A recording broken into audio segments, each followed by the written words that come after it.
இனிமே கண்ணை மூடிட்டு கடலை எண்ணெய் வாங்கலாம். ஏன்னா மந்த்ரா கடலை எண்ணெய் இதயத்தின் தயாரிப்பு. வறுக்க பொரிக்க ஏன் எல்லா சமையலுக்கும் மந்த்ரா தான். மந்த்ரா கடலை எண்ணெய், அபார ருசி, ஆரோக்கியமான உடல் நலம். ஆம் ஆத்மி கட்சியைச் சேர்ந்த ராஜ்யசபா எம்பிக்கள் ராகவ் சத்தா, சந்தீப் பதக், ஹர்பஜன் சிங், சுவாதி மாலிவால், அசோக் மிட்டல், விக்ரம்ஜித் சிங், ராஜேந்திர குப்தா ஆகிய 7 பேர் அக்கட்சியை விட்டு பாரதிய ஜனதாவுக்கு தாவினர். ஆம் ஆத்மி கட்சி அதன் கொள்கைகளிலிருந்து விலகிவிட்டதாக அவர்கள் குற்றம் சாட்டினர்.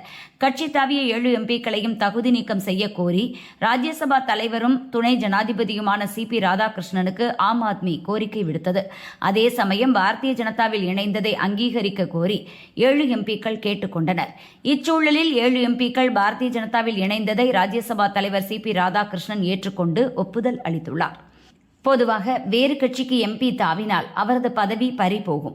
ஆனால் கட்சி தாவல் தடை சட்டத்தின் 10வது அட்டவணை விதிகளின்படி ஒரு கட்சியின் 3/2 பங்கு உறுப்பினர்கள் வேறொரு கட்சியில் இணைந்தால் அவர்கள் தகுதி நீக்கம் செய்யப்பட மாட்டார்கள். இந்த விதியின் கீழ் ராஜ்யசபாவில் ஆம் ஆத்மிக்கு உள்ள 10 எம்பிக்களில் 7 பேர், அதாவது 3/2 பங்கு உறுப்பினர்கள் விலகியதால் அது சட்டப்படியான இணைப்பு என ராஜ்யசபா தலைவர் அங்கீகரித்துள்ளார்.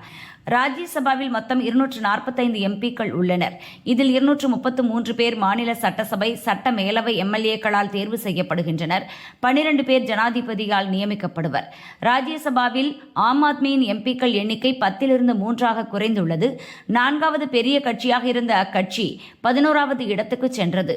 அதே சமயம் பாரதிய ஜனதாவின் பலம் 106லிருந்து 113ஆக உயர்ந்துள்ளது. பாரதிய ஜனதா தலைமையிலான NDA கூட்டணியின் பலம் 148 ஆகியுள்ளது. ராஜ்யசபாவில் மசோதாக்களை நிறைவேற்ற 3/2 பங்கு எம்பிக்கள், அதாவது 163 பேரின் ஆதரவு தேவை. இது தொடர்பாக பதிவிட்டுள்ள பார்லிமெண்ட் விவகார அமைச்சர் கிரண் ரிஜிஜு, 7 பேரும் அங்கீகரிக்கப்பட்டதால் இனி அவர்கள் பாரதிய ஜனதாவின் எம்பிக்கள். நான் கவனித்தவரை இந்த எம்பிக்கள் பார்லிமெண்டில் ஒழுங்கீனமாகவோ மரபுகளுக்கு எதிராகவோ செயல்பட்டது இல்லை. பிரதமர் மோடியின் தொலைநோக்கு பார்வை கொண்ட தலைமையின் கீழ் தேசத்தை கட்டியெழுப்பும் NDA கூட்டணிக்கு நல் வரவு. துண்டு துண்டான இண்டி கூட்டணிக்கு குட் பை என்று கூறியுள்ளார்.